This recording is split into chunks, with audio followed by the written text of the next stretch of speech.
In the early hours of December 8, 2000, Dublin was being struck by heavy rain. Public transportation had become unusually difficult because taxi drivers were on strike, leaving people to search for rides or walk through the storm. Among the people walking through the city was 22-year-old Trevor Deely. He was heading toward his apartment after a Christmas celebration with colleagues, carrying a large umbrella that he had collected from his office. The distance remaining between Trevor and his home was not extraordinary. It was the kind of journey thousands of people complete without remembering anything about it the following morning. But Trevor never reached his apartment. At approximately 4:14 a.m., a security camera recorded him walking along Haddington Road, and after that image, every confirmed trace of him disappeared. What makes the case more disturbing is that Trevor may not have been completely alone that night. Less than an hour before his final sighting, an unidentified man had apparently been waiting outside Trevor's workplace. The man stood near the rear gate before Trevor arrived.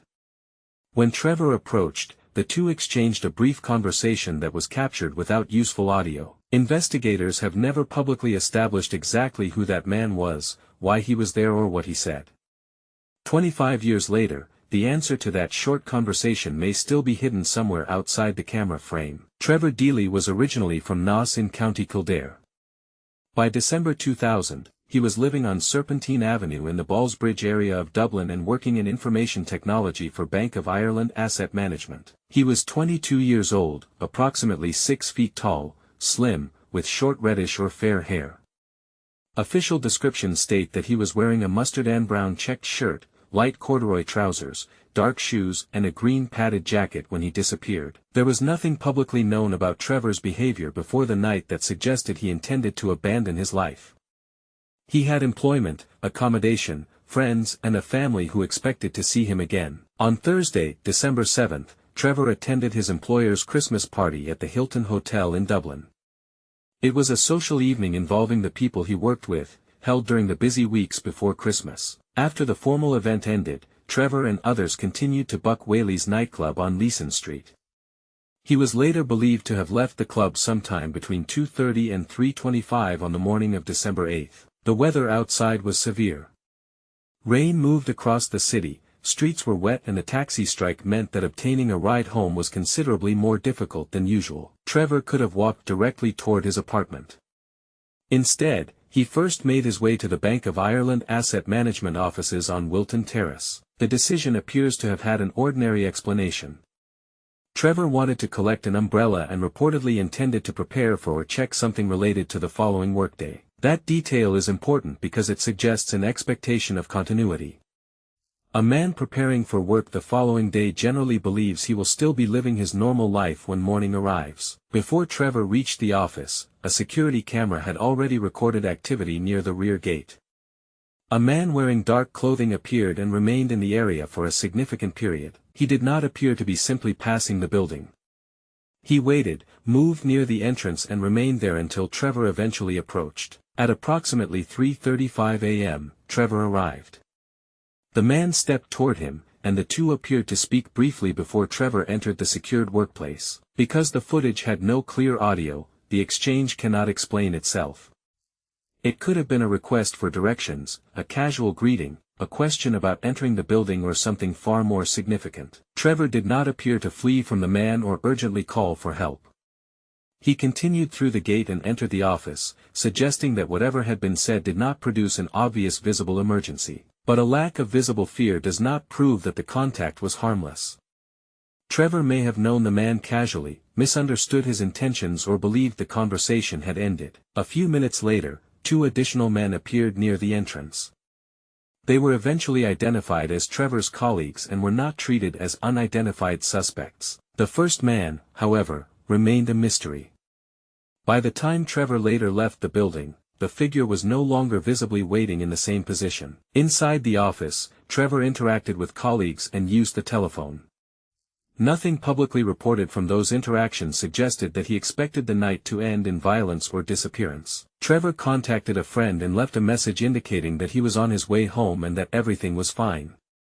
The exact wording was later recalled from memory because the message itself had not initially seemed important. That ordinary message became one of the final known communications from Trevor.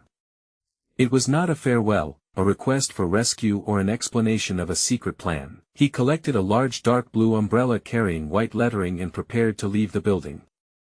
He was still dressed in the clothing he had worn during the Christmas party. When Trevor stepped outside, he began walking toward the Ballsbridge area.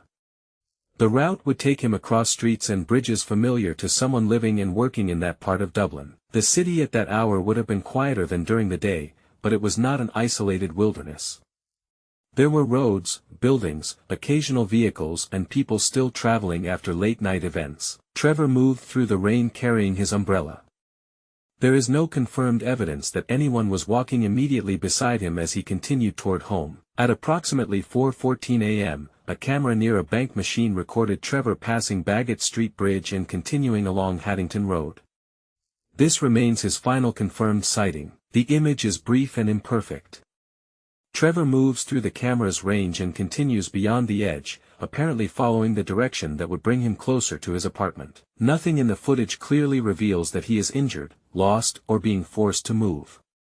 He looks like a young man completing the final portion of a wet and inconvenient journey home. Approximately 31 seconds later, another man appeared on the same camera, traveling in the same general direction. This sequence naturally produced suspicion when the footage became central to the investigation. For years, members of the public questioned whether this person had followed Trevor from the office. Investigators later identified and interviewed the man seen in the final footage. Gardaí determined that there was nothing suspicious about his movements and that he was not the same person who had spoken with Trevor at the office gate. This distinction is essential. Two dark figures appearing in separate cameras during the same night can look connected, but investigators concluded that they represented different individuals. The unidentified office gate man remained unexplained. The man walking behind Trevor near Haddington Road did not. After Trevor left the final camera's range, he should have had only a limited journey remaining. Yet he never reached the home where his absence would soon be noticed. He did not report for work. He did not telephone his family to explain a change of plans, and no confirmed later sighting revealed that he had continued into another part of Dublin. His telephone and umbrella disappeared with him. So did the clothing and personal belongings he had been carrying during the walk. When Trevor's family learned that he was missing, they began a search that would continue for decades. Posters appeared across Dublin, and the case became one of Ireland's most widely recognized disappearances. Investigators reconstructed the night through colleagues, routes, telephone activity and security cameras. The result was a timeline that appeared clear until the exact moment it became most important. The footage showed where Trevor had been. It showed what he was wearing, the umbrella he carried and the direction in which he walked. But it could not show what existed beyond the edge of the final camera. A few seconds of uncovered street were enough for the known story to end. One of the earliest and most persistent possibilities was accidental drowning. Trevor was walking during extremely poor weather, and his route placed him within reach of rivers, canals and other bodies of water. An exhausted person returning from a nightclub might lose balance near a wet embankment. Darkness, wind and slippery surfaces could turn a minor mistake into a fatal accident. If Trevor fell into fast or deep water, he might have been carried away from the immediate location. Clothing and belongings could have become separated or trapped somewhere investigators could not easily reach. The theory offers a straightforward explanation without requiring an unknown attacker. It also fits the severe weather conditions recorded that night, but it has a major weakness. Searches failed to recover a confirmed trace of Trevor, his umbrella, or his clothing from the waterways examined during the investigation. The absence of evidence does not make an accident impossible. Rivers and tidal areas can be unpredictable, especially when a disappearance is not immediately narrowed to one exact location. Still, Trevor was apparently following a normal street route toward his home. Investigators could not simply assume he had walked directly to the water without evidence showing that change in direction. Another possibility is that Trevor encountered someone after leaving the final camera. The city was quiet enough for a confrontation to occur without attracting immediate attention. The encounter might have involved robbery. Trevor had been returning from a Christmas event, and someone could have assumed that he was carrying cash, cards, or valuables. A confrontation that began as theft could have escalated unexpectedly. An attacker might then have moved Trevor or concealed evidence in a vehicle. However, there was no publicly confirmed transaction, recovered possession, or crime scene proving that a robbery had taken place. The theory explains the disappearance only by introducing another event for which physical evidence remains absent. The unidentified man outside the office creates a more specific theory. Unlike an imaginary attacker encountered later, this person is visible in actual surveillance footage. He appears before Trevor arrives and remains near the gate. His timing creates the impression that he may have expected someone to come to the building. If he was waiting specifically for Trevor, he somehow needed to know that Trevor would visit the workplace after leaving the nightclub. That would raise questions about who knew Trevor's movements and how precisely the night had been planned. But the evidence does not prove that the man expected Trevor. He might have been waiting for another employee, seeking shelter, or standing near the entrance for a completely unrelated reason. Their conversation may also have been ordinary. The stranger could have asked for the time, directions, a cigarette, access to the building or information about transportation. The fact that Trevor calmly entered the office may support an innocent explanation. Yet the man's failure to publicly identify himself has continued to make the footage unsettling. A person who recognized himself in a nationally discussed missing person case might be expected to contact investigators, even if the encounter had been harmless. The continued uncertainty allows suspicion to survive. There are several possible reasons an innocent witness might remain silent. He may not have seen the appeals, may have feared becoming a suspect, or may have died before understanding his importance. He might also have been engaged in unrelated conduct that he did not want to explain. Avoiding police does not automatically mean that he harmed Trevor. The office footage therefore creates evidence of contact without evidence of responsibility. It proves that Trevor spoke to an unidentified man, but not that the man followed or attacked him. Another theory is that Trevor entered a vehicle. The rain was severe, taxis were difficult to obtain, and an offer of transportation could have seemed unusually attractive. The driver might have been a colleague, acquaintance, or stranger presenting himself as helpful. Trevor could have accepted the ride voluntarily, believing he would be taken home. Once inside a vehicle, Trevor could have traveled beyond the areas covered by nearby cameras within minutes. That would explain the sudden end of the walking trail. A vehicle would also make it possible to remove Trevor and his possessions together. The lack of an umbrella or clothing recovered along the route becomes less surprising under this theory. But there is no publicly confirmed footage of Trevor entering a specific car. No identified driver has admitted providing a ride that continued beyond the final sighting. For the vehicle theory to be true, a driver may have remained silent for decades, or Trevor entered a car in a location not adequately recorded. A planned voluntary disappearance has also been considered by the public. In theory, Trevor might have decided to leave Ireland or begin a new life without informing anyone. But the final hours do not visibly resemble careful preparation. He attended a work party, planned for his next shift, and went out of his way to collect an umbrella. His message to his friend reportedly indicated that he was simply heading home.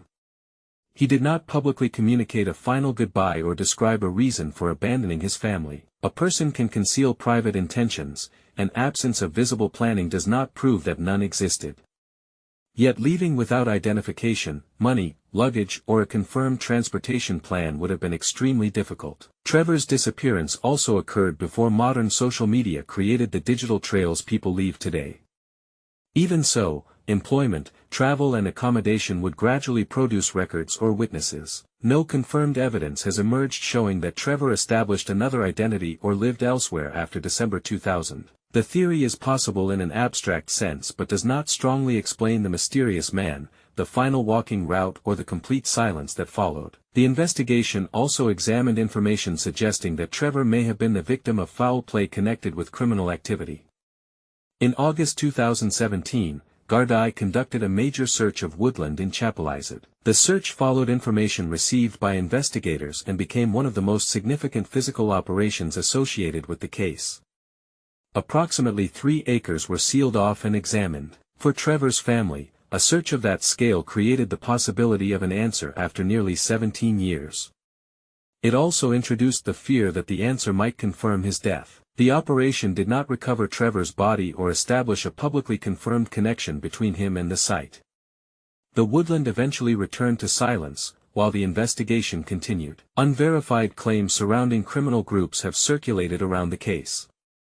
Without evidence, those claims cannot be treated as established explanations for Trevor's disappearance. The official investigation has continued to ask for facts rather than internet theories. The difference is vital in a case where a small true detail could easily be buried beneath years of repetition. Trevor's movements before 4:14 a.m. are relatively well documented.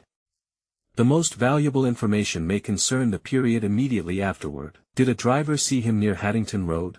Did someone sheltering from the storm notice his green jacket or unusually large umbrella? Did a resident hear an argument, a car door or a disturbance that seemed unimportant at the time? Did a late-night worker observe someone matching Trevor's description enter another street? A witness may have forgotten the exact date but remembered the severe weather or the taxi strike. Those unusual conditions could help separate that night from hundreds of other winter mornings. The umbrella is one of the clearest potential identifiers.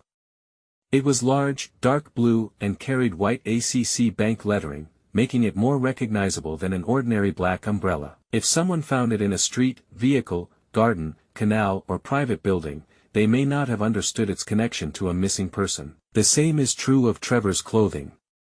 A mustard and brown checked shirt and green padded jacket might have been remembered by someone who saw him after the final camera. The passage of time creates difficulties.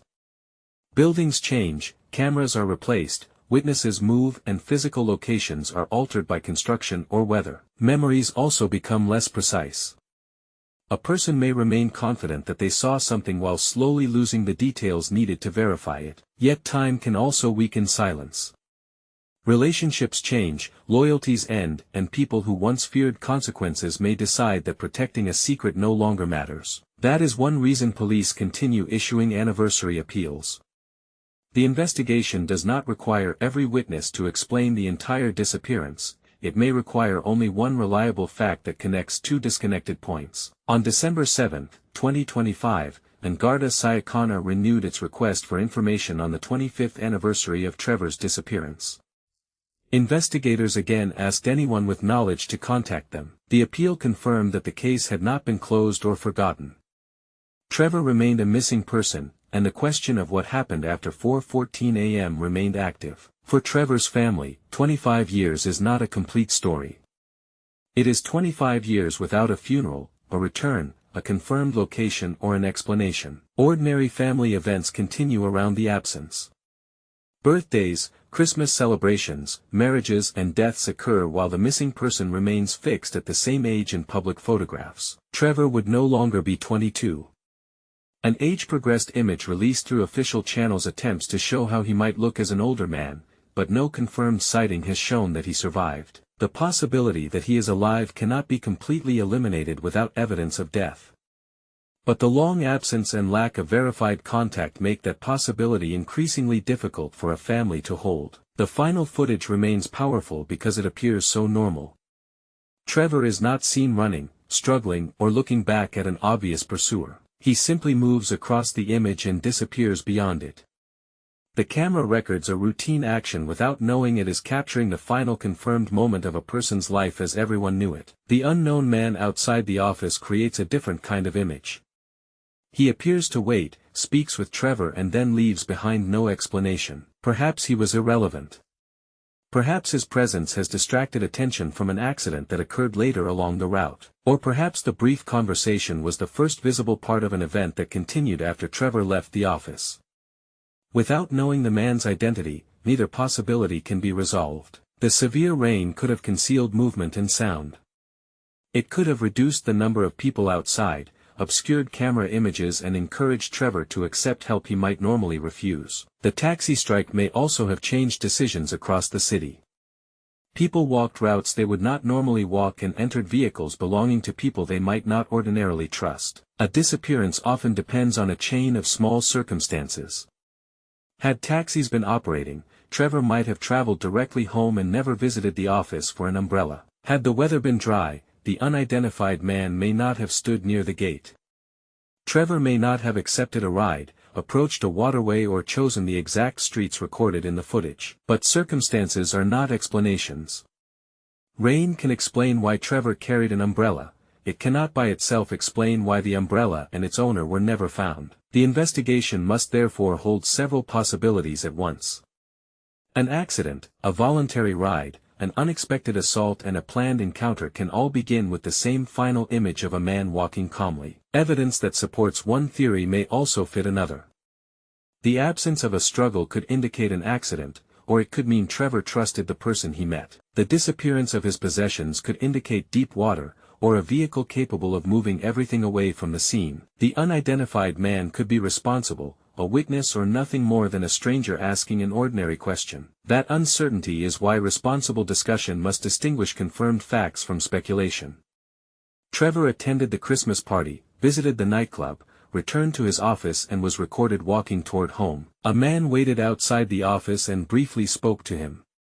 Another man later appeared in the final camera but was identified and cleared of suspicious involvement. After 4:14 a.m., Trevor's route is unknown.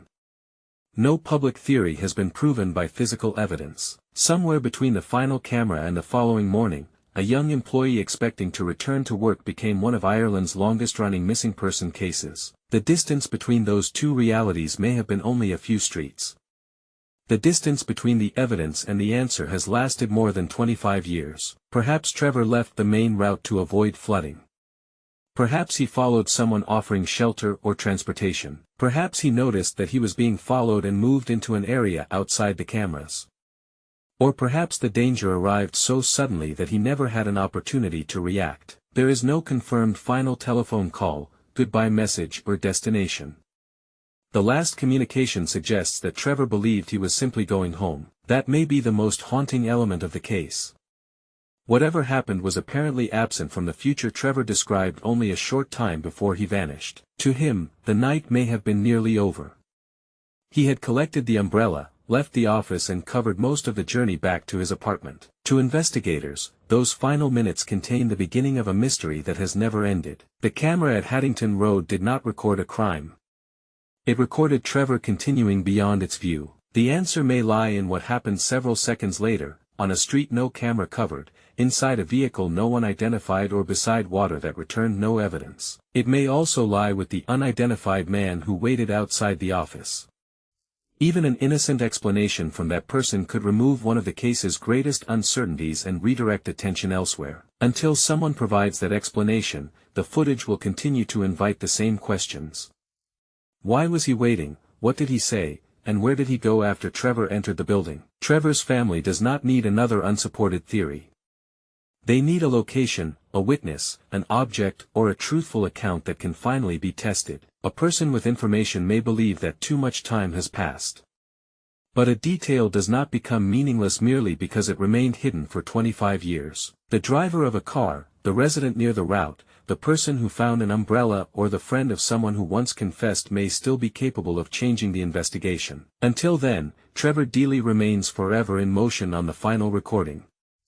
He crosses Baggot Street Bridge, continues along Haddington Road and walks toward a home he never reached. 31 seconds later, another figure enters the image. But the person who may hold the real answer could have been waiting somewhere the camera never saw.